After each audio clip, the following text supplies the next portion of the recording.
सरकार लाई है विद्यार्थियों के लिए डिजिटल लाइब्रेरी। बच्चों के उज्जवल भविष्य के लिए बिहार सरकार है सदा अग्रसर और तैयार। कक्षा 1 से कक्षा 12 तक के सभी पाठ्य पुस्तक पूरक सामग्री एवं वीडियो अब शिक्षा विभाग बिहार सरकार द्वारा विकसित पोर्टल पर है उपलब्ध। अध्ययन सामग्री देखने के लिए BEPCLOTS.bihar.gov.in पर विजिट करें अथवा एंड्रॉइड मोबाइल पर गूगल प्ले स्टोर से E-LOTS ऐप डाउनलोड करें। शिक्षकों, अभिभावकों एवं बच्चों से अनुरोध है कि इस लाइब्रेरी का अधिक से अधिक लाभ उठाएं और अपनी पढ़ाई जारी रखें। नए आइडियाज और इनोवेशन को आगे बढ़ाने का दुनिया का सबसे बड़ा मंच है इंस्पायर अवार्ड्स मानक, जहां कक्षा 6 से 10 तक के छात्र साइंस और टेक्नोलॉजी से संबंधित अपने आइडियाज और इनोवेशन को देश दुनिया तक पहुंचाने का मौका पा सकते हैं। स्कूल के माध्यम से जल्द अपने आइडिया को इंस्पायर अवार्ड मानक के वेब पोर्टल पर जमा करवाएं और अपने इनोवेटिव यात्रा की शुरुआत करें। ये करेगा आपके सपनों को साकार और एक नए नवसर्जक भारत का निर्माण। इंस्पायर अवार्ड्स मानक, इंस्पायरिंग इनोवेटर्स ऑफ टुमारो। ज्यादा जानकारी के लिए www.inspireawards-bst.gov.in पर जाएं।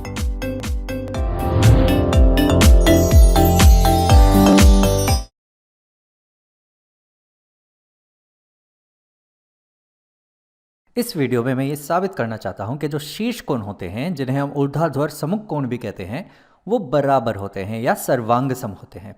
तो चलो यहाँ पे मैं एक रेखाखंड ले लेता हूँ। तो ये एक रेखाखंड हो गया और मैं यहाँ पे एक और रेखाखंड ले लेता हूँ और यहाँ पर इस बिंदु को मैं नाम दे देता हूँ A, इसे मैं यहाँ पे नाम दे देता हूँ B, ये बिंदु C हो जाएगा, इसे नाम दे देते हैं D और ये वाले बिंदु को नाम दे देते हैं E। तो यहाँ पे मुझे चाहिए होंगे दो ऊर्ध्वाधर सम्मुख कोण। तो चलो मैं यहाँ पे ये वाला ले लेता हूँ, इसे मैं नाम दे देता हूँ अल्फ़ा और इसके सम्मुख ये वाला ले लेता हूँ। तो ये दोनों हो जाएंगे ऊर्ध्वाधर सम्मुख कोण, इससे मैं नाम यहाँ दे देता हूँ बीटा। तो यहाँ पे मुझे साबित करना है कि जो अल्फ़ा है वो बराबर है बीटा के, या मैं कहूँ कि जो कोण CBE है, यहाँ पे ये जो कोण CBE है वो बराबर है कोण ABD के, वो बराबर है कोण ABD के। तो ये मुझे यहाँ साबित करना है। तो यहाँ पे मैं क्या कर सकता हूँ, यहाँ पे मैं एक और कोण ले सकता हूँ ये वाला और इसे मैं नाम दे देता हूँ X। तो यहाँ पे अगर तुम ध्यान दो तो ये जो अल्फ़ा और ये जो X ये संपूरक हैं, क्योंकि ये आजू बाजू में है और यहाँ पे ये सीधे कोण DBE के ऊपर हैं। तो यहाँ पे हमें मिलेगा कि x धन अल्फ़ा बराबर होगा 180 के। तो चलो मैं यहाँ लिख लेता हूँ कि हमें मिल रहा है अल्फ़ा धन x बराबर मिल रहा है 180 डिग्री के, क्योंकि ये दोनों है संपूरक कोण। या मैं कह सकता हूँ कि ये दोनों मिलाकर बन रहा है एक सीधा कोण DBE। और उसी तरह से मैं ये कह सकता हूँ कि ये जो बीटा है और ये जो x है ये दोनों भी संपूरक कोण हैं, क्योंकि ये अगल बगल में है और ये सीधा कोण ABC के ऊपर हैं। तो संपूरक कोण के द्वारा या सीधे कोण ABC के द्वारा हमें मिलेगा कि ये दोनों कोण का जो योगफल है वो है 180 डिग्री। तो मैं यहाँ लिखता हूँ कि हमें मिलेगा कि बीटा धन x ये भी बराबर है 180 डिग्री के।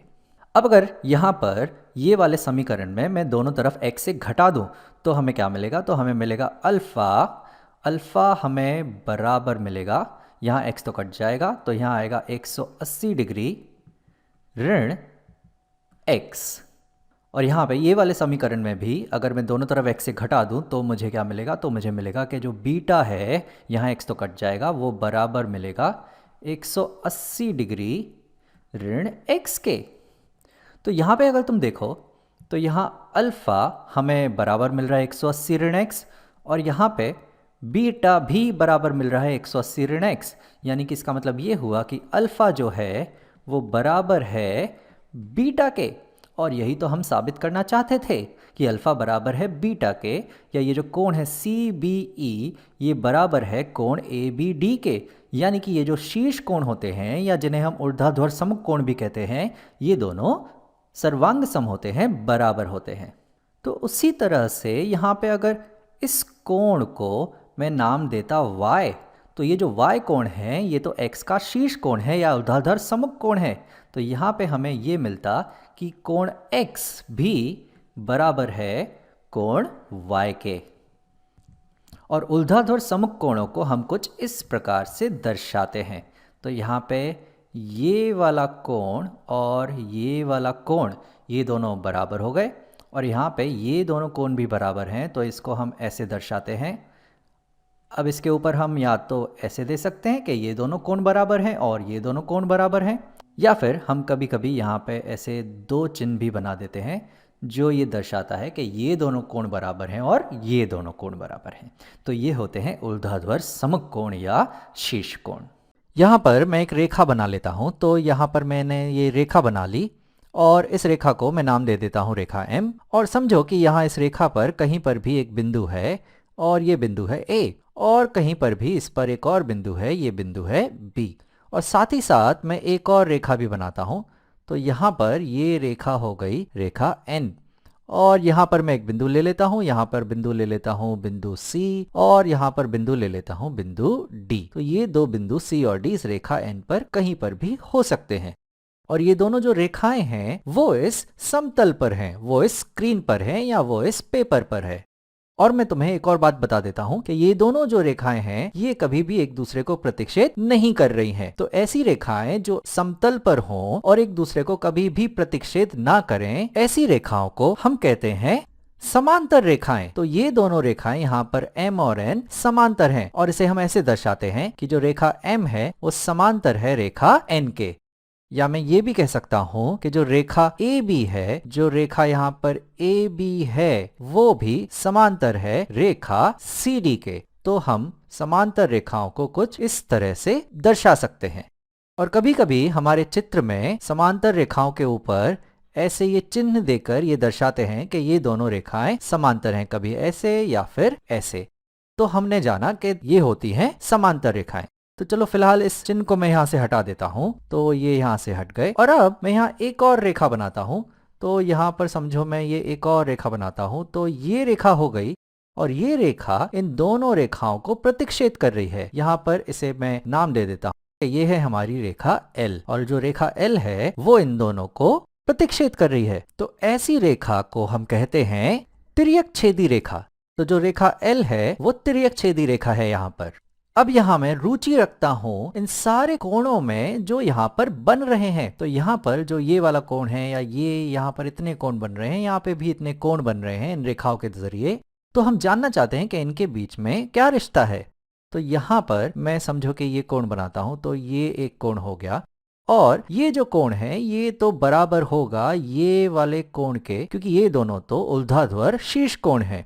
और चलो ये वाला जो कोण है इसे मैं यहाँ हरे रंग से दिखा देता हूँ। तो ये वाला जो कोण है ये बराबर होगा इस वाले कोण के, ये वाले कोण के, क्योंकि ये है ऊर्ध्वाधर शीर्ष कोण। और ये दो कोण कभी कभी ऐसे भी दिखाते हैं कि ये दोनों कोण बराबर हैं और ये दोनों कोण यहाँ पर बराबर हैं। और यही बात हम यहाँ भी कह सकते थे कि ये दोनों कोण यहाँ बराबर हैं और ये दोनों कोण यहाँ बराबर हैं। पर मैं जानना चाहता हूँ कि इन कोणों और इन कोणों के बीच में क्या रिश्ता है। तो चलो मैं जानना चाहता हूँ कि ये वाला जो कोण है, यहाँ मैं गुलाबी रंग से दिखा देता हूँ, ये वाले कोण और ये वाले कोण में क्या रिश्ता है, ये दोनों कोणों में क्या रिश्ता है। तो अगर तुम ध्यान से देखो तो ये देख के ही दिख रहा है, ये लग रहा है कि ये कोण और ये कोण ये दोनों तो बराबर हैं, ये दोनों सर्वांग समकोण हैं। तो अगर तुम यहाँ पर और यहाँ पर चांद या प्रोट्रैक्टर रख के देखो और इस कोण का मान निकालो तो इन दोनों कोणों का जो मान होगा वो बराबर ही आएगा।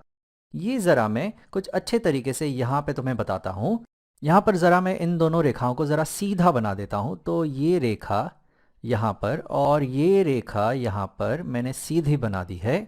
और अब अगर मैं एक तिर्यक छेदी रेखा बनाऊं तो यहाँ पे तुम देखो तो ये अगर तिर्यक छेदी रेखा है तो यहाँ सीधे सीधे दिख रहा है कि ये वाला जो कोण है और ये वाला जो कोण है वो दोनों बराबर हैं। तुम यहाँ अगर चांद रख के इनका मान निकालोगे तो ये दोनों का मान बराबर आएगा। तो समझो इस तिर्यक छेदी रेखा को मैं यहाँ थोड़ा टेढ़ा कर देता हूँ, तो मैं जितना भी टेढ़ा करते जाऊंगा पर वो जो कोण बनेंगे वो बराबर ही बनेंगे। तो यहाँ पर अगर मैं इसे ऐसे रख देता हूँ तो अभी भी ये जो कोण होगा वो बराबर होगा ये वाले कोण के। तो ऐसे जो तिर्यक छेदी रेखाओं पर कोण बनते हैं दो समांतर रेखाओं के द्वारा, उन्हें हम कहते हैं संगत कोण। तो ये कोण कहलाते हैं संगत कोण। तो ये दोनों कोण बराबर हैं, इन्हें संगत कोण कहते हैं। ये दोनों कोण भी बराबर हैं, इन्हें संगत कोण कहते हैं। तो यहाँ पर भी ये दो जो गुलाबी कोण हैं, ये वाला जो कोण है ये और ये दोनों संगत कोण हैं, ये दोनों बराबर हैं। और यहाँ पर ये वाला जो कोण है ये भी बराबर होगा ये वाले कोण के। और साथ ही साथ ये जो यहाँ पे हरा कोण है ये भी यहाँ बराबर होगा इस कोण के, और ये जो हरा कोण है ये भी बराबर होगा इस हरे कोण के। तो इस प्रकार से जब हम समांतर रेखाओं में एक तिर्यक छेदी रेखा बनाते हैं तो जो कोण बनते हैं, जो संगत कोण बनते हैं, ये वाला और ये वाला या ये वाला और ये वाला, वो बराबर होते हैं, वो सर्वांग सम होते हैं। और इसे हम सिद्ध नहीं करते, ये स्वयं सिद्ध है, ये दर्शा रहा है, यहाँ पे ये दिख रहा है, ये सीधी सी बात है। इसे गणितज्ञ मानते हैं कि ये दोनों जो कोण हैं ये बराबर होते हैं। तो यहाँ पर अगर मैं इस कोण को यहाँ नाम दे देता हूँ, इस कोण को यहाँ मैं नाम देता हूँ समझो कि A, इस कोण को नाम देता हूँ B, इस कोण को नाम देता हूँ C, इस कोण को नाम देता हूँ D, और अगर यहाँ पर इन कोणों को मैं नाम दूँ E, F, यहाँ पे G, H, तो जरा देखते हैं कि संगत कोण के द्वारा कौन कौन से कोण बराबर हैं। तो यहाँ पर जो A कोण है वो E कोण के बराबर है संगत कोण के द्वारा, और जो कोण D है वो H कोण के बराबर है संगत कोण के द्वारा,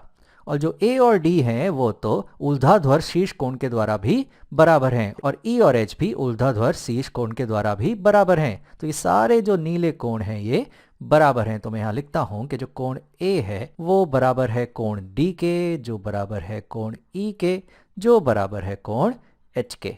और उसी तरह से यहाँ पर जो कोण B है वो बराबर है कोण F के संगत कोण के द्वारा, और कोण C बराबर है कोण G के संगत कोण के द्वारा, और ये दोनों कोण बराबर हैं ऊर्ध्वाधर शीर्ष कोण के द्वारा, और ये दोनों भी बराबर हैं ऊर्ध्वाधर शीर्ष कोण के द्वारा। तो सारे जो हरे कोण हैं वो भी बराबर हैं। तो यहाँ मैं लिख लेता हूँ कि जो कोण B है वो बराबर है कोण C के, जो बराबर है कोण F के, जो बराबर है कोण G के।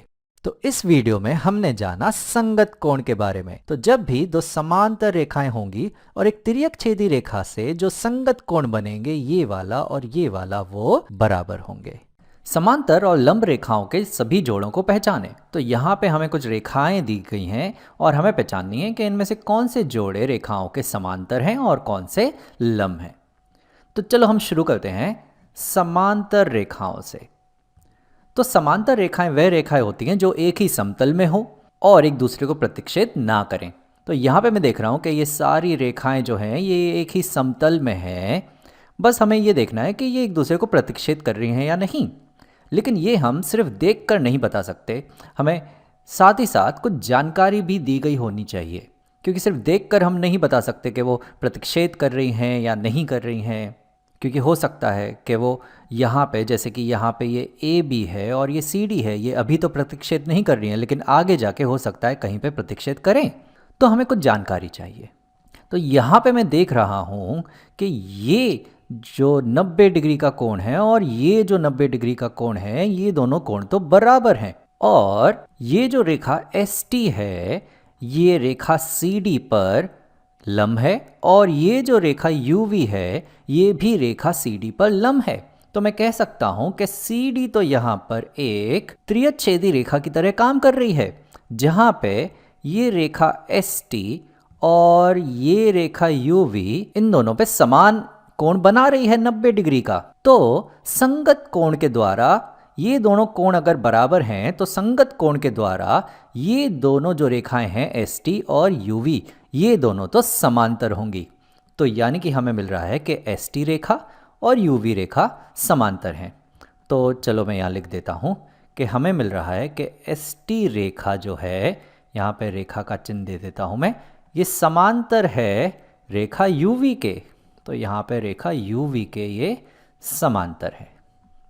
और यहाँ पे और कोई दो रेखा तो मुझे समांतर नहीं दिख रही हैं और कोई जानकारी भी नहीं दिख रही है। तो चलो अब हम बात करते हैं लंब रेखाओं की।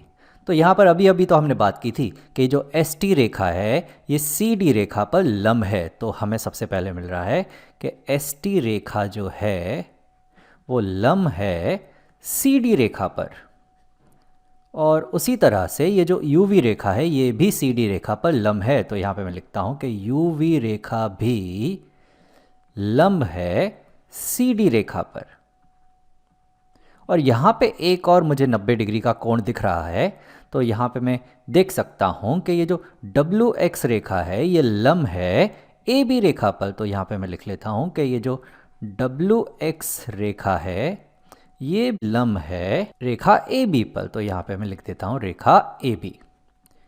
और कोई तो मुझे 90 डिग्री यहाँ नहीं दिया गया है। और अगर बात करें ये ए बी और ये सी डी रेखा की, तो मुझे लग रहा है कि ये कहीं आगे जाके एक दूसरे से प्रतिच्छेद करने वाली हैं। तो यहाँ पे देख के तो मैं नहीं बता सकता कि ये प्रतिच्छेद करेंगी या ये समांतर हैं या ये लंब है। कम से कम हमें यहाँ पे ये वाला कोण देना चाहिए था। अगर ये वाला कोण हमें कुछ दिया होता तो हम इसके बारे में जानकारी निकाल सकते थे, पर यहाँ पे ये कोण या ये कोण हमें कुछ भी नहीं दिया गया है। तो हम नहीं बता सकते कि ये ए बी रेखा और ये सी डी रेखा समांतर हैं या ये सी डी रेखा इस डब्ल्यू एक्स रेखा के लंब है। हम कुछ भी नहीं बता सकते। तो फिलहाल मैं सिर्फ इतना बता सकता हूँ कि ये दोनों रेखाएं समांतर हैं और ये तीन जोड़े एक दूसरे पे लंब हैं। मान लो कि हमारे पास हैं दो समांतर रेखाएं। तो यहाँ पे मैं दो समांतर रेखाएं बना लेता हूँ। तो ये दोनों हो गई दो समांतर रेखाएं, और यहाँ पे ये चिन्ह देके मैं दर्शा देता हूँ कि ये दोनों रेखाएं जो हैं ये समांतर हैं। और साथ ही साथ मान लो कि हमें एक त्रियच्छेदी रेखा भी दी गई है जो इन दोनों समांतर रेखाओं को प्रतिच्छेद कर रही हैं। और अगर मैं तुमसे कहूं कि यहाँ पे एक कोण मुझे दिया गया है और इसका मान है 110 डिग्री, तो क्या तुम मुझे बता सकते हो कि इस आकृति में बाकी जितने कोण हैं उनका मान क्या होगा? तो क्यों ना तुम इस वीडियो को यहाँ रोक कर खुद से कोशिश करो और फिर वापस आओ। तो चलो अब इसे साथ में करते हैं। अब अगर तुम ध्यान दो कि जब भी हमें दो समांतर रेखाएं और एक त्रियच्छेदी रेखा दी जाती है तो हमें याद आता है संगत कोण। तो यहाँ पे ये जो एक त्रियच्छेदी रेखा है और साथ ही साथ हमें दी गई हैं दो समांतर रेखाएं, तो यहाँ पे बनते हैं दो संगत कोण। एक ये है और एक ये है। ये दोनों संगत कोण कहलाते हैं और ये दोनों का मान बराबर होता है। तो यहाँ पे ये कोण भी होगा 110 डिग्री। तो चलो यहाँ पे मैं लिख देता हूँ। तो ये मैं हटा देता हूँ पहले। तो अब मेरी आकृति पहले जैसी हो गई। तो यहाँ पे ये जो कोण है ये संगत कोण के द्वारा इस कोण के बराबर है, यानी कि इसका मान है 110 डिग्री। अब अगर यहाँ पे इस 110 डिग्री कोण के सामने सम्मुख ये वाला कोण अगर हम देखें तो ये इसके सम्मुख है, ये इसका शीर्ष कोण है, या हम कहते हैं ये है ऊर्ध्वाधर सम्मुख कोण, और ये दोनों कोण भी बराबर होते हैं। तो ये भी हो जाएगा 110 डिग्री। और उसी तरह से इसके सम्मुख है ये वाला कोण, तो ये भी होगा 110 डिग्री। ये वाला तुम इसके सम्मुख कोण के हिसाब से 110 डिग्री लिख सकते थे या इसके हिसाब से संगत कोण के द्वारा भी 110 डिग्री लिख सकते थे। अब बात करते हैं इस कोण की। अब ये जो कोण है यहाँ पे मैं इसे गुलाबी रंग दे देता हूँ। तो यहाँ पे ये जो हरा कोण है और ये जो गुलाबी कोण है ये दोनों मिलाकर इस सफेद रेखा पर आ रहे हैं, यानी ये है सीधा कोण। और अगर मैं कहूं कि ये हरा कोण और ये जो गुलाबी कोण है ये दोनों मिलाकर हमारे रेखीय युग्म कोण हैं, जिनका कुल कोण होता है 180 डिग्री। तो यहाँ पे अगर ये हरा कोण 110 डिग्री है तो इस गुलाबी कोण को होना होगा 70 डिग्री, तभी जाके ये दोनों होंगे रेखीय युग्म कोण या सीधा कोण, जिनका कुल माप होता है 180 डिग्री। अब एक बार हमें ये 70 डिग्री मिल गया तो इसके सम्मुख जो ये वाला कोण है ये तो हमें शीर्ष कोण के द्वारा 70 डिग्री मिल जाएगा। और एक बार हमें ये 70 डिग्री मिल गया और अगर हम ध्यान दें इस त्रियच्छेदी रेखा पर और इन दोनों समांतर रेखाओं पर, तो ये वाला कोण और ये वाला कोण तो संगत कोण है, तो इसका मान भी होगा 70 डिग्री। तो चलो ये मैं हटा देता हूँ यहाँ से। हमारा पुराना चित्र वापस आ गया और यहाँ पे मैं लिख देता हूँ कि ये इसके बराबर है और ये है 70 डिग्री। और एक बार ये आ गया तो फिर इसके सामने तो हमें सम्मुख कोण के द्वारा या शीर्ष कोण के द्वारा 70 डिग्री मिल ही जाएगा। तो इस प्रकार से इस आकृति में हमने संगत कोण और शीर्ष कोण और सीधा कोण इस्तेमाल करके ये सारे कोणों का मान निकाल लिया।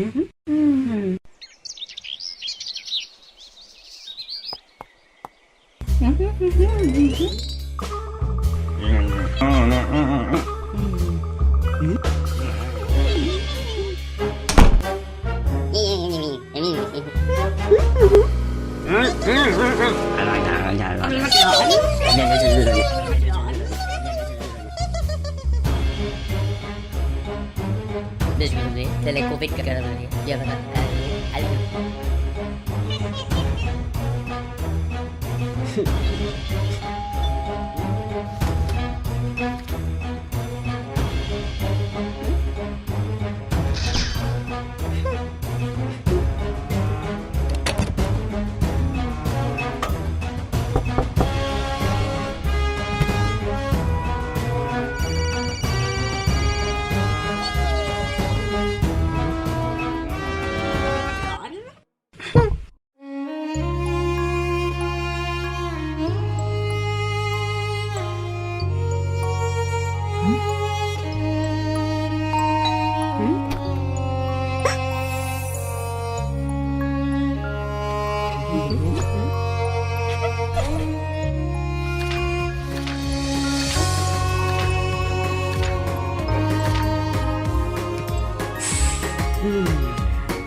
नमस्कार।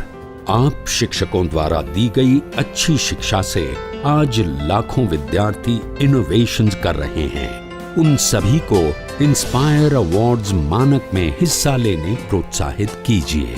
करना है इतना कि आपके विद्यालय के 6ठी से 10वीं कक्षा के छात्र और छात्राएं साइंस और टेक्नोलॉजी पर आधारित अपने इनोवेटिव आइडियाज आपके पास जमा करें ताकि वो DST और NIF द्वारा आयोजित इंस्पायर अवार्ड्स मानक प्रतियोगिता में हिस्सा ले सकें।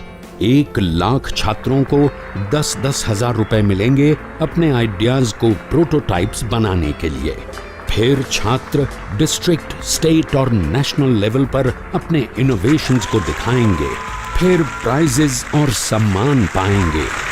तो आज ही अपने स्टूडेंट्स को हिस्सा दिलवाएं इंस्पायर अवार्ड्स मानक में।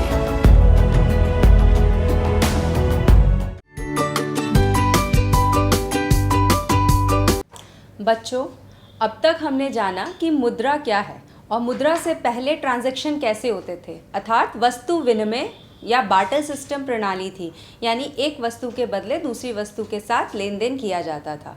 लेकिन इसमें बहुत सारी समस्याएं आती थी, तो फिर धीरे धीरे मुद्रा आई, मुद्रा का जन्म हुआ और फिर मुद्रा का क्रमिक विकास हुआ। किस तरीके से पहले वस्तु मुद्रा थी, फिर उसके बाद में धातु मुद्रा आई, उसके बाद धीरे धीरे हमारी कागज़ी मुद्रा आई, सिक्के आए, फिर कागज़ी मुद्रा आई, साख मुद्रा आई। तो इस तरीके से मुद्रा का एक क्रमिक विकास हमने जाना। अब मुद्रा जब आ गई तो एक नया कॉन्सेप्ट आया, बचत का कॉन्सेप्ट। तो बच्चों, आज हम बचत के बारे में जानेंगे कि ये बचत है क्या, क्या होती है बचत या सेविंग। तो बच्चों, हमारे अर्थव्यवस्था में जो आय का चक्रीय प्रवाह चलता है, यानी कि जो उत्पादन होता है, उस उत्पादन के बदले जो आय का सृजन होता है या इनकम जो जनरेट होती है, क्या वो इनकम पूरी तरीके से सभी व्यक्ति उपभोग में, यानी कि अपनी आवश्यकता की ज़रूरत या जो हमारी आवश्यकताएं हैं उनकी पूर्ति करने के लिए वस्तुओं और सेवाओं को खरीदने में ही व्यय कर देते हैं? नहीं, ऐसा नहीं होता। हर व्यक्ति अपनी आय का कुछ भाग बचा के रखता है जिसका उपयोग वो उपभोग में नहीं करता। तो आय का यह बचा हुआ भाग जो हम उपभोग में व्यय नहीं करते उसे ही हम बचत कहते हैं। तो अगर बचत को एक समीकरण के रूप में जानना चाहें तो क्या होगा बच्चों? सेविंग या बचत किस तरीके से हम कैलकुलेट करेंगे बचत को? बचत निकालने के लिए जो आय है उसमें से हम उपभोग को माइनस करेंगे। ठीक है, तो हमारी जो कुल आय है, अर्थव्यवस्था में जितनी भी आय का सृजन हुआ, उस आय में से यदि हम उपभोग को घटा देते हैं या माइनस कर देते हैं तो हमारी बचत निकल कर आ जाएगी। अब ये जो बचत है हमारी, यह बचत हमारी दो तरीके से हम करते हैं। पहला तरीका है कैश के रूप में बचत, यानी कि नगद रूप में। ठीक है, कैश के रूप में बचत या नगद रूप में, यानी कि हम अपनी आय का जो भाग कैश के रूप में बचाते हैं, जिसे हम बैंक में जमा करते हैं, एफडी में रखते हैं, ठीक है, म्यूचुअल फंड्स में लगाते हैं, बहुत सारे तरीके हैं बचत करने के। तो बचत जो हम करते हैं, अगर वो हम कैश के रूप में कर रहे हैं, नगद के रूप में कर रहे हैं, तो एक तो ये प्रकार हुआ बचत करने का। दूसरा प्रकार होता है कि हम अर्थव्यवस्था में कुछ पूंजीगत वस्तुएं होती हैं या ड्यूरेबल गुड्स होती हैं, ठीक है, ऐसी वस्तुएं जो फर्दर उत्पादन करने में सहायक होती हैं, जिन्हें हम पूंजीगत वस्तुएं कहते हैं। तो इन पूंजीगत वस्तुओं को क्रय करने में जो बचत हमारी दो तरीके से होती है। एक तो तरीका है कैश के रूप में, यानी कि वह बचत जो हम कैश के रूप में करते हैं, ठीक है, यानी आय का वह भाग जो हम कैश के रूप में बचत करते हैं और बैंक में उसे या पोस्ट ऑफिस में, बैंक में जमा कराते हैं। दूसरा तरीका क्या है बचत का? वस्तु के रूप में, यानी कि गुड्स या वस्तु के रूप में। अब वस्तु के रूप में बचत का क्या तात्पर्य है? वस्तु कैसी वस्तु? पूंजीगत वस्तु। पूंजीगत वस्तु या कैपिटल गुड्स क्या होती हैं? ये वह वस्तुएं होती हैं जिनके माध्यम से आगे उत्पादन और अधिक करने में सहायता मिलती है। तो इन वस्तुओं को खरीदने के लिए या इन वस्तुओं को अर्थव्यवस्था में लाने के लिए जो व्यय किया जाता है उसे भी हम बचत के ही रूप में मानते हैं, ठीक है। लेकिन ये जो व्यय है ये इन्वेस्टमेंट या इसे वृहद रूप में अगर हम चर्चा करें तो ये बचत कहने की जगह इसके लिए हमें निवेश या विनियोग या इन्वेस्टमेंट शब्द का प्रयोग ज़्यादा करना चाहिए। तो कुल मिला के हमारी अर्थव्यवस्था में जो भी इनकम जनरेट होती है वो इनकम पूरी की पूरी हमारी वस्तुओं और सेवाओं को क्रय करने में व्यय नहीं होती, बल्कि उसका कुछ भाग हम बचत के रूप में रखते हैं। और यह बचत दो रूप में होती है, एक तो नगद रूप में बचत होती है और दूसरा गुड्स के रूप में, यानी कि पूंजीगत वस्तुओं को क्रय करने के रूप में।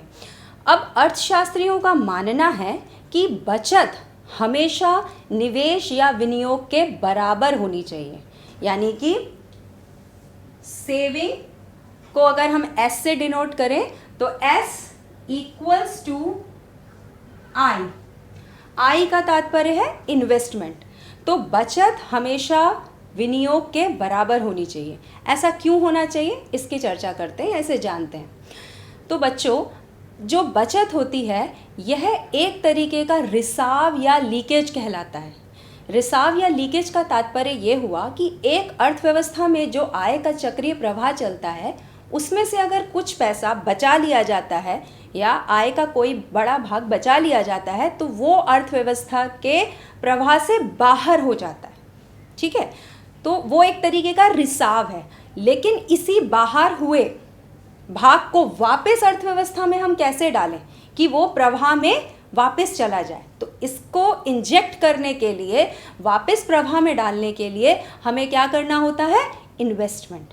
और ये इन्वेस्टमेंट हमेशा बचत के बराबर होना चाहिए, यह बचत से कम नहीं होना चाहिए। अगर यह बचत से कम है तो इसका तात्पर्य यह है कि हमने बचत का एक भाग जो है वो इस चक्रीय प्रवाह, जो आय का चक्रीय प्रवाह अर्थव्यवस्था में चल रहा है, उसमें से बाहर निकाल लिया है, वो अनप्रोडक्टिव रह जाएगा।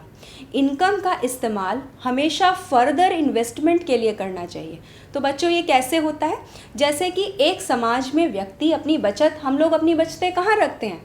हम लोग अपनी बचतों को बैंक्स में जमा करते हैं, पोस्ट ऑफिस में जमा करते हैं। तो बैंक्स और पोस्ट ऑफिस में जो मुद्रा आती है या वहाँ जो इनकम आती है, जो बचत आती है हम लोगों की, उस बचत का प्रयोग बैंक फर्दर लोन देने के लिए, व्यापारियों को, ट्रेडर्स को, इनको लोन देने के लिए, बड़े बड़े फर्म्स हैं, बिजनेसमैन्स हैं, ठीक है, या पर्सनल लोन भी व्यक्ति लेते हैं, हाउसिंग लोन लेते हैं, इन लोगों को लोन देने में इस्तेमाल करती है।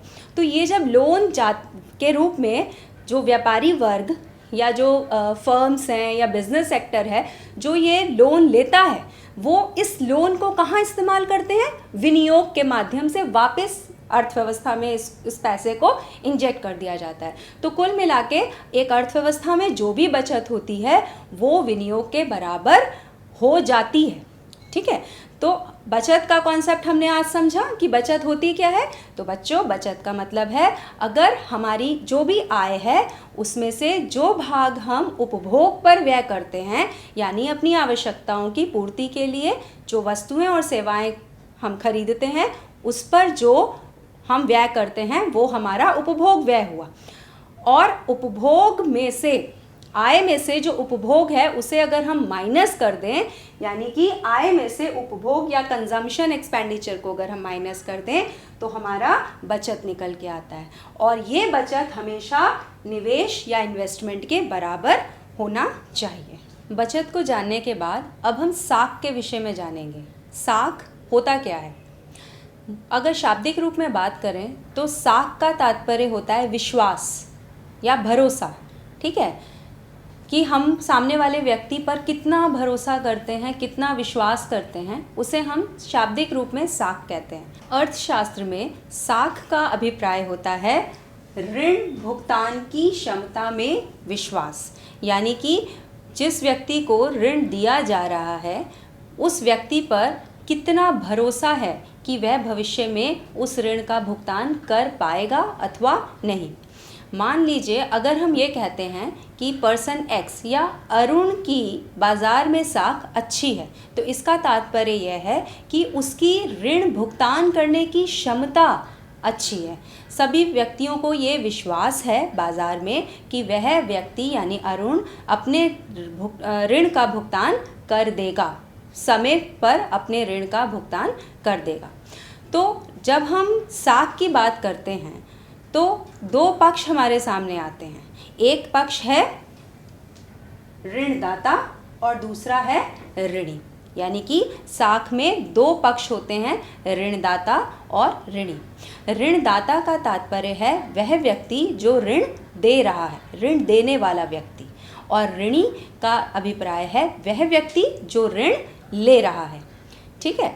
तो ऋणी जो ऋण ले रहा है उसके ऊपर ऋणदाता को भरोसा होना चाहिए या विश्वास होना चाहिए कि वह व्यक्ति भविष्य में उसके द्वारा लिए गए ऋण को चुका देगा। तो ये जो साख है इसका आधार क्या होता है, या बाज़ार में किसी व्यक्ति की साख किस रूप में बनती है, या अगर उस व्यक्ति की साख बाज़ार में अच्छी है या बुरी, ये किन बातों पर टिका होता है या किन बातों पर यह आधारित है, उसके बारे में हम चर्चा करेंगे। तो हम अभी साख के आधार को जानेंगे। तो साख का सबसे पहला जो आधार है वह है विश्वास एवं चरित्र। जिस व्यक्ति को ऋण दिया जा रहा है या जो व्यक्ति ऋण ले रहा है, वह व्यक्ति, उस व्यक्ति का चरित्र कैसा है, क्या वह ईमानदार है, क्या उस पर भरोसा या विश्वास किया जा सकता है, वह अपने ऋण को चुका देगा। तो इन सब बातों को ध्यान में रखकर ही ऋणदाता किसी व्यक्ति को ऋण देता है। दूसरी तरफ हम यह देखते हैं कि उस व्यक्ति की चुकाने की क्षमता कैसी है, यानी कि ऋण को भुगतान करने की या ऋण चुकाने की क्षमता उसकी कैसी है। तो इसके लिए हमें यह देखना होता है कि उस व्यक्ति को जो इनकम हो रही है, क्या वह इनकम नियमित या रेगुलर है ना। अगर किसी व्यक्ति को नियमित रूप से आय आती रहती है तो उसकी ऋण भुगतान करने की क्षमता ज़्यादा होती है, अन्यथा उसकी ऋण भुगतान की क्षमता कम हो जाती है। नेचुरली अगर उसके पास सोर्स ऑफ इनकम है ही नहीं, उसको इनकम हो नहीं रही, तो वो अपने ऋण का भुगतान किस प्रकार करेगा।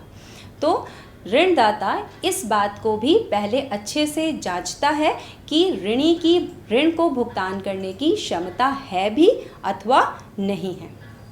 तीसरी चीज़ वह देखता है कि ऋण की अवधि, ऋण की अवधि कितनी है, ऋणी किस समय के लिए या कितनी अवधि के लिए ऋण ले रहा है। जनरली ऋणदाता लंबे समय के लिए ऋण देने में हिचकिचाते हैं, क्योंकि कहीं ना कहीं ये बात ख्याल में होती है कि ऋण का भुगतान हो भी पाएगा अथवा नहीं। ठीक है, तो अगली चीज़ जो ऋणदाता देखता है वह यह देखता है कि उस ऋण की अवधि कितनी है। उस ऋण की अवधि जितनी कम होगी, ऋणदाता वह ऋण देने में उतना ही अधिक चेष्टा दिखाएगा। अगला है पूंजी एवं संपत्ति।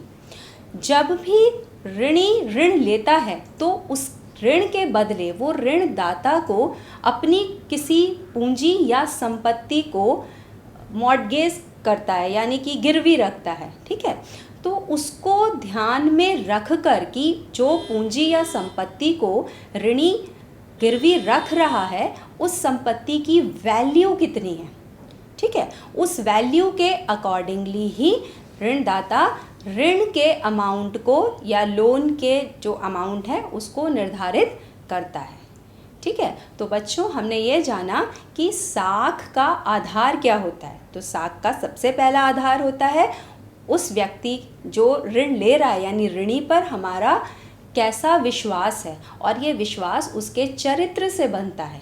यदि बाज़ार में उसके ईमानदार होने की चर्चा है तो उस व्यक्ति को ऋण देने में किसी भी तरह की हिचकिचाहट ऋणदाता को नहीं होती है।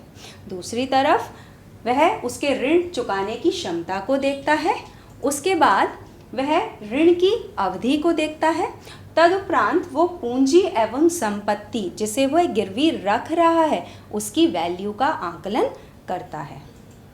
अब हम साख पत्रों के बारे में जानेंगे। साख पत्र क्या होते हैं? साख पत्र वह साधन हैं जिनके माध्यम से हम साख मुद्रा के रूप में ऋण का भुगतान करते हैं या ऋण का लेन देन किया जाता है।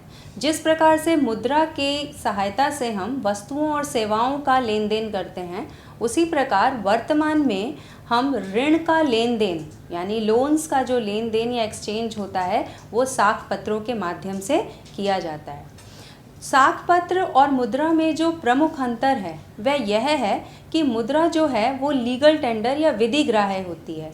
इसे हमारे देश के केंद्रीय बैंक यानी रिजर्व बैंक ऑफ इंडिया या भारत सरकार की तरफ से मान्यता प्राप्त होती है और मुद्रा को सभी व्यक्ति स्वीकार करते हैं। लेकिन दूसरी तरफ जो हमारे साख पत्र होते हैं इनको कानूनी मान्यता या लीगल टेंडर ये नहीं होते, जिस वजह से इन पत्रों को स्वीकार करना अथवा स्वीकार ना करना यह सामने वाले व्यक्ति की इच्छा पर निर्भर करता है। साख पत्रों का इस्तेमाल तभी किया जा सकता है जब दोनों पक्ष यानी ऋणदाता और ऋणी दोनों उन साख पत्रों को स्वीकार करने के लिए तैयार होते हैं। तो अब हम विभिन्न प्रकार के साख पत्रों के बारे में जानेंगे। तो सबसे पहले हम चर्चा करेंगे हुंडी की। हुंडी जो है वह बहुत प्राचीन साख पत्र है। 16वीं शताब्दी में इस साख पत्र या हुंडी का प्रचलन बहुत अधिक हुआ करता था। वर्तमान में भी बहुत सारे ऐसे क्षेत्र हैं जहां हुंडी का प्रयोग किया जाता है और हुंडी का प्रयोग करने में कोई विशेष भाषा की मतलब प्रिस्क्राइब नहीं की है कि ये हिंदी में ही लिखा होना चाहिए या इंग्लिश में ही लिखा होना चाहिए। यह भारत की विभिन्न भाषाओं किसी भी लैंग्वेज में इसको लिखा जाता है। इसमें जो अमाउंट लिखा जाता है वो अमाउंट जिस व्यक्ति के नाम से ये हुंडी बनी है उस व्यक्ति को वह अमाउंट दे दिया जाता है। ठीक है, तो हुंडी एक तरीके का साख पत्र है जिसके आधार पर यह विश्वास दिलाया जाता है कि इस हुंडी पे लिखी हुई वैल्यू को उस व्यक्ति को दे दिया जाएगा जिस व्यक्ति का नाम उस हुंडी पर अंकित है। दूसरा साख पत्र है प्रतिज्ञा पत्र। प्रतिज्ञा पत्र क्या होता है? इसमें ऋणदाता ऋणी को ऋण देने से पहले उसको ऋणी पर विश्वास होना चाहिए कि वह व्यक्ति उसके द्वारा दिए गए ऋण का भुगतान निश्चित रूप से कर देगा। तो इस विश्वास को जन्म देने के लिए या इस विश्वास को पुख्ता करने के लिए ऋणी प्रतिज्ञा पत्र लिखता है, यानी कि वह यह प्रतिज्ञा लेता है कि वह एक निश्चित अवधि के बाद, ये अवधि भी उस प्रतिज्ञा पत्र में मेंशन होती है या अंकित होती है, इस निश्चित अवधि के बाद ब्याज सहित ऋणदाता द्वारा ली गई राशि का भुगतान कर देगा। तो प्रतिज्ञा पत्र भी एक महत्वपूर्ण साख पत्र है। अब हम चर्चा करेंगे चेक के बारे में। चेक, इसके बारे में तो बच्चों हम सब ने बहुत सुना है, आप लोगों ने चेक के विषय में जानते हैं। चेक होता क्या है?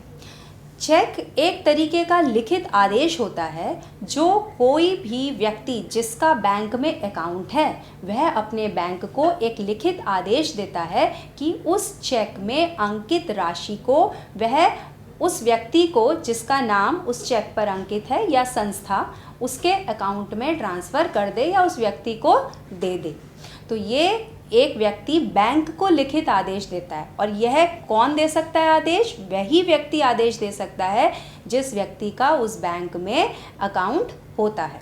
तो चेक भी एक प्रकार का साख पत्र है। अब हम चर्चा करेंगे एक्सचेंज बिल या विनिमय बिल की। एक्सचेंज बिल क्या होता है? मान लीजिए एक व्यक्ति दूसरे व्यक्ति के पास, मतलब पर्सन ए पर्सन बी के पास जाता है और पर्सन ए पर्सन बी से सामान लेना चाहता है, कुछ वस्तु लेना चाहता है आगे ट्रेडिंग के लिए।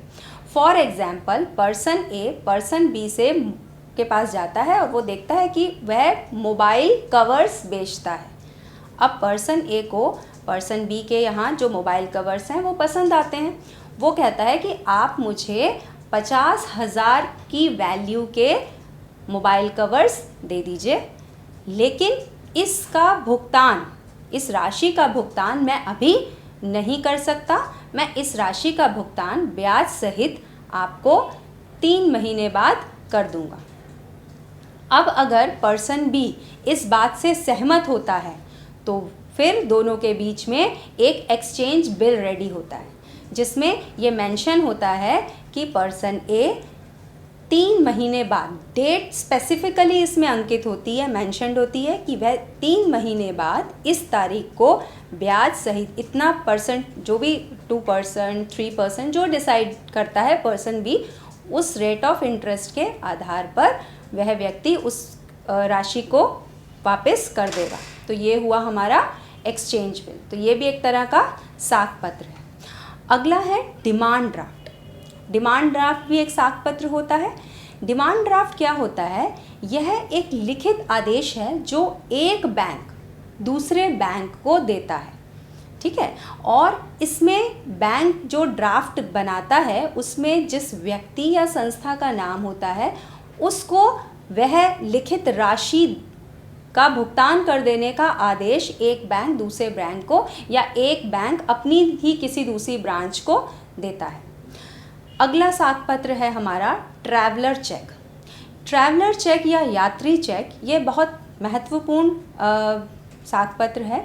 ये यात्रियों को सुविधा देने के उद्देश्य से बनाया जाता है। यात्रियों को किस तरीके की सुविधा दी जाएगी? यदि यात्री एक जगह से दूसरी जगह जाते हैं तो अगर वह मुद्रा के रूप में पैसा लेके जा रहे हैं अपने पास तो उसके खोने का, चोरी होने का, पिक पॉकेट होने का संभावना होती है।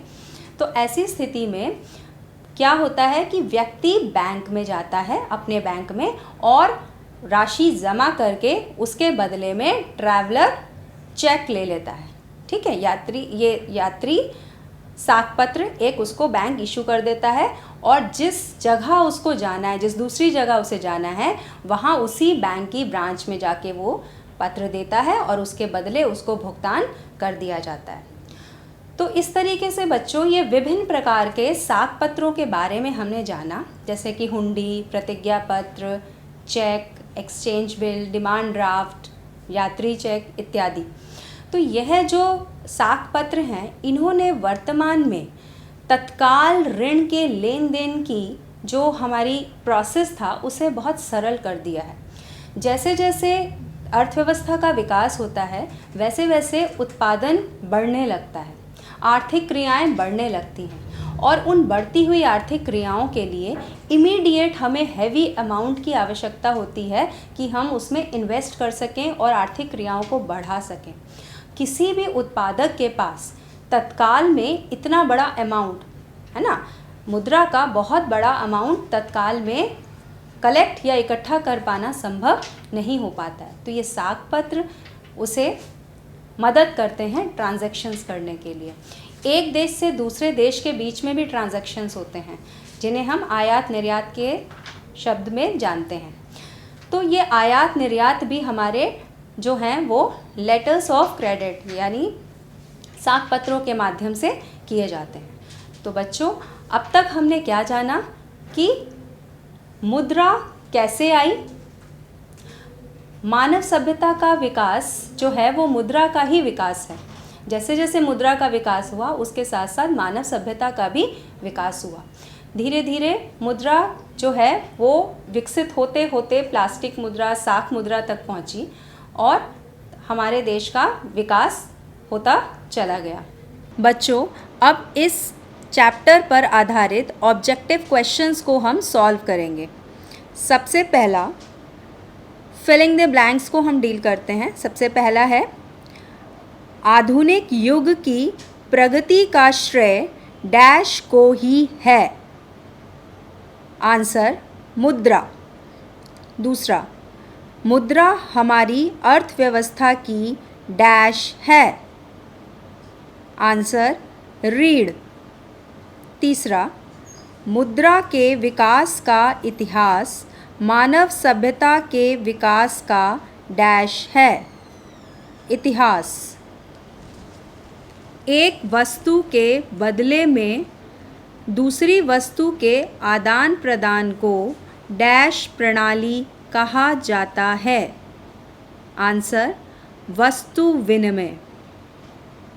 अगला, मुद्रा का आविष्कार मनुष्य की सबसे बड़ी डैश है।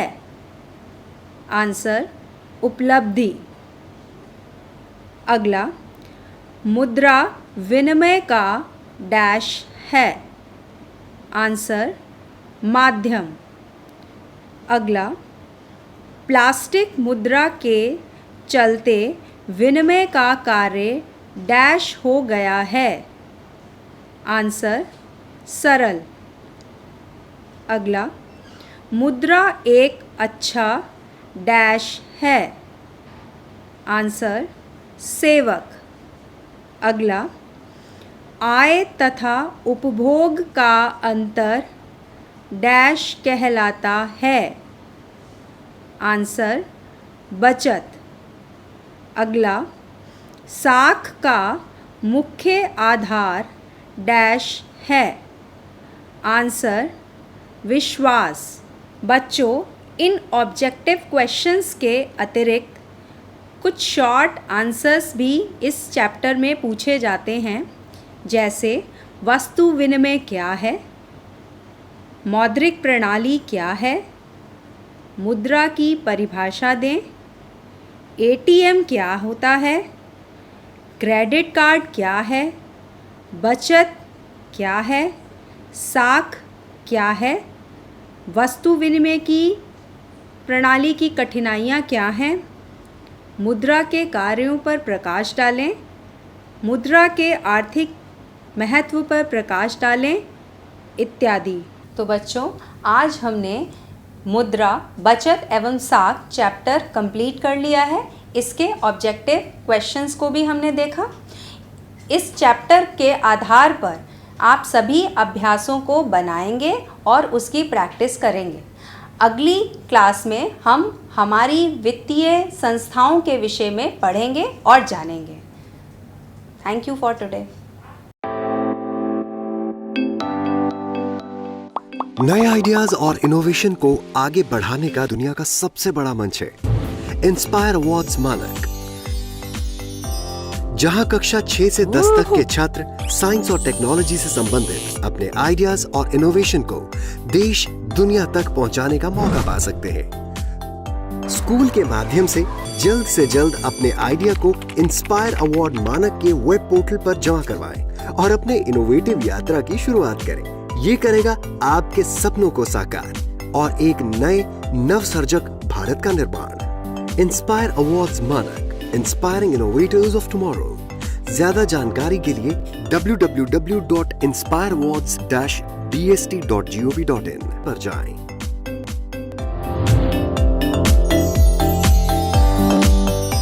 सरकार लाई है विद्यार्थियों के लिए डिजिटल लाइब्रेरी। बच्चों के उज्जवल भविष्य के लिए बिहार सरकार है सदा अग्रसर और तैयार। कक्षा 1 से कक्षा 12 तक की सभी पाठ्य पुस्तक पूरक सामग्री एवं वीडियो अब शिक्षा विभाग बिहार सरकार द्वारा विकसित पोर्टल पर है उपलब्ध। अध्ययन सामग्री देखने के लिए BEPCLOTS.bihar.gov.in पर विजिट करें अथवा एंड्रॉइड मोबाइल पर गूगल प्ले स्टोर से E-LOTS ऐप डाउनलोड करें। शिक्षकों, अभिभावकों एवं बच्चों से अनुरोध है कि इस ई लाइब्रेरी का अधिक से अधिक लाभ उठाएं और अपनी पढ़ाई जारी रखें।